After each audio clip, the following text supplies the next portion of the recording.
In this step-by-step guide, I'm going to show two analyses.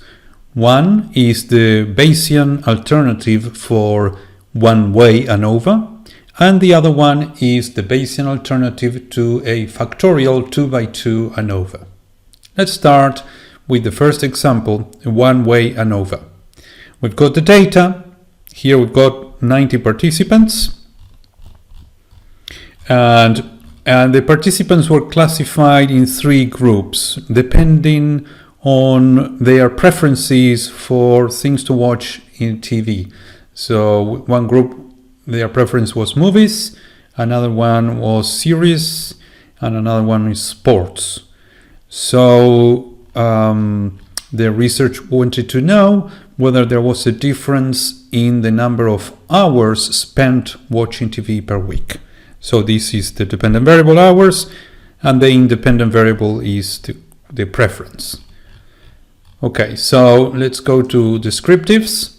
Let's first put the hours variable and without splitting in groups. So here we've got the statistics for the whole sample. And this is important because in the model for the linear model for ANOVA that uses the mean as the beta zero of the model, we need the mean is the total mean. And this is the one, 21.5. So we are going to compare the mean of the other three groups versus the mean of 21.5. Okay, so let's now split by preference. So this will be this whole sample will be split into three samples, and according to the preference. So there we have in the movies group, the mean is 19.77, series group 20 hours, 0.53, and sports 24.20 hours. Okay, we can have plots. We use the box plots and the jitter element. I always like to show the data. I don't like the box plot, so either no box plot, nothing, so I can see all the data there, or we add the violin element, and we can use color palette to get a bit of color. Okay, so now let's go to the inferential analysis. We do the Bayesian ANOVA. So in ANOVA, the ANOVA menu, we've got the classical ANOVA, but you know how to do this. So in this unit we are seeing the Bayesian ANOVA. So we go to Bayesian ANOVA. And now we've got as dependent variable hours. Then we have to decide whether it's a fixed factor or random factor the preference. Well, random factor means that the factors that we are using, so this in this case movies, series, and sports, are a sample from a population of factors. That's not the case. We are actually interested in these specific factors, not in a population of other factors. So when do we use random factors? Well, this is typically in medical research when we want to compare different dosages of a drug, and you just choose 3 or 4 or 5 levels of the dosage, but this is, you are not interested specifically in these levels. You are taking this is a random sample of other possible dosages of the drug, but not in this case. In this case, we are interested movies, series, and sports, so it's a fixed factor. So preference goes to fixed factor. Okay, so we've got the base factor already, Bayesian ANOVA, model comparison. So remember, as I showed you in the masterclass, that we use the model comparison approach. So we have two models. One is the null model, which says that the model that best predicts the data is a model of the mean, of the total mean. So we are going to predict all the values with the total mean. The preference model will say that we are going to predict the values based on on the mean, and that's the beta 0, but then we have a beta 1, which is the difference between movies and the mean of movies and the total mean. Beta 2 is the mean of series minus the total mean, and beta 3 is the mean of sports minus the total mean. So we've got 3 parameters there. So we need to know whether the model with more parameters is better. Now remember that in the traditional approach, using more parameters needs to be penalized. Here it happens automatically because of the prior distributions that we choose, that they will, by having more parameters, then the distributions will be more widespread, and that will generate, that is an automatic penalization for models that are more complex. So we are comparing preference model with the null model. So what do we have in the output here? We've got PM, which is the probability of the model, and this is the prior probability of the model. So this is the probability we give to the two models before observing the data. So because we don't want to preference any of the two models, we give equal preference. And these two values should add to 1, because this is a probability distribution. It's a probability distribution with two values. So if we want to give equal credence to the two models, then we give 0.5 to each, because they have to add to 1. The second column gives us the posterior distribution of the model. So the probability of the model after observing the data we collected in our study. And up to 3 decimals is giving a probability of 1. So basically, these two probabilities, the probability of the model preference model versus the plus the probability of the null model, that has to be 1, because this is a probability distribution. So probability distributions in a discrete case, they add to 1. If it is continuous variable, then they integrate to 1. So, well, look at this. This number for null model is 6.461 E minus 7. That means, okay, in scientific notation, means that you have to move this full stop 7 places to the left. So that means that the value is 0.60 and then 646. So that's why until up to 3 decimals is given a 1. So now the preference model should be preferred to the null model.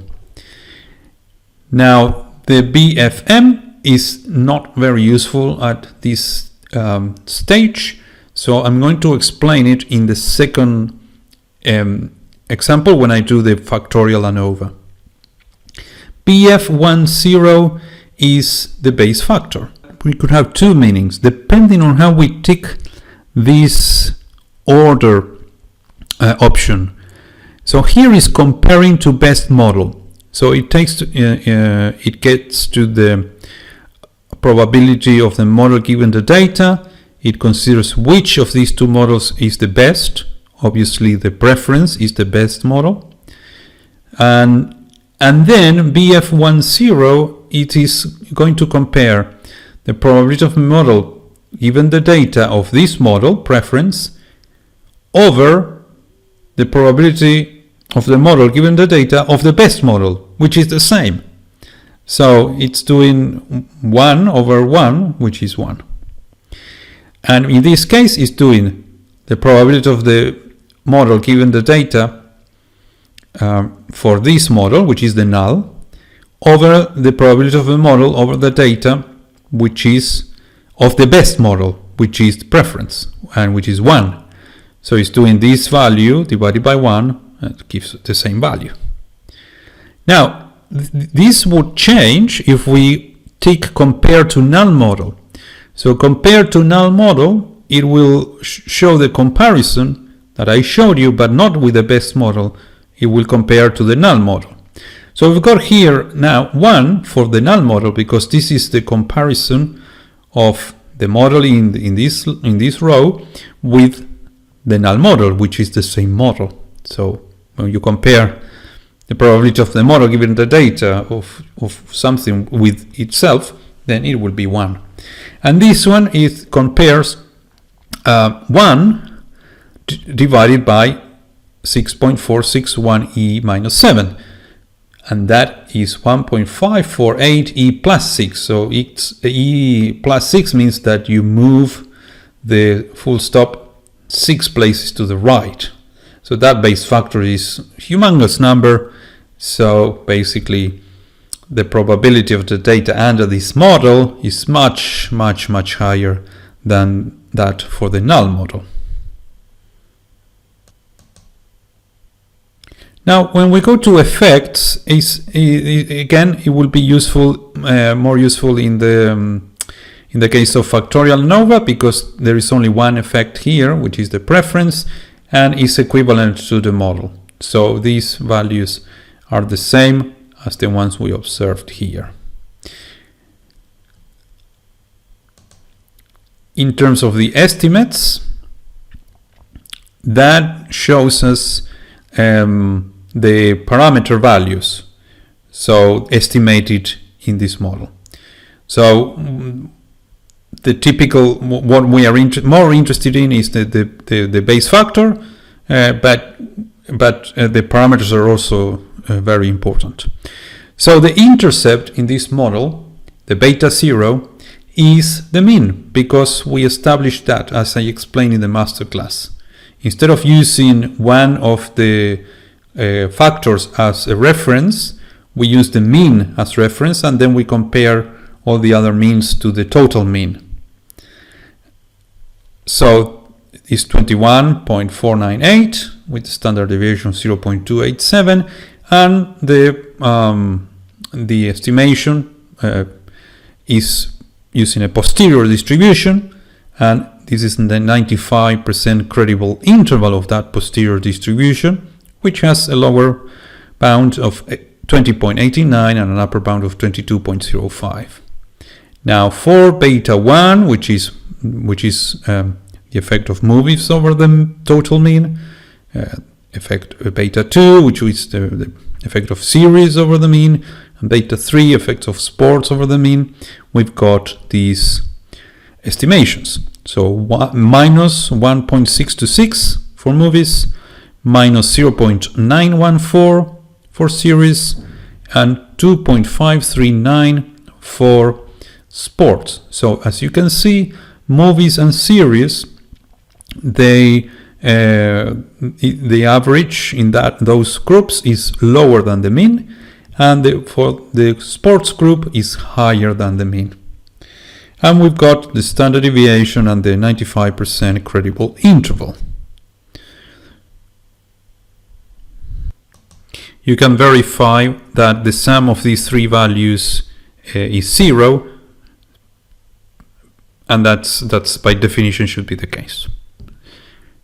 Now we can see a bit of descriptives, including the credible interval of 95% credible interval, and we've got the descriptives here. So the mean for preference, the estimation is 19.76, the series 20.5, sports 24.2. That's the descriptives. But we've got now the lower and upper bound of the estimation of these three means, and we can have a plot, model average plot. So with model averaged, what it does is to say, well, with the null model we make an estimation of the posteriors. With the preference model we make an estimation. Now the model average posteriors will take for the estimation of the let's say the preference model multiplied by this, the weight that will be this, which in this case is 1. So it will be basically this plot will be based on just the preference model. But in some cases we've got more models, and it's never one. So it will be a combination of models. So if a model, the posterior probability for the model is 0.8 and another model is 0.2, then the posterior for the parameter values will combine the two models, but it will weight the model with 0.8 by 0.8 and the model with 0.2 by 0.2. So it would be an average but weighted way of calculating the posterior. So I show you this graph that shows the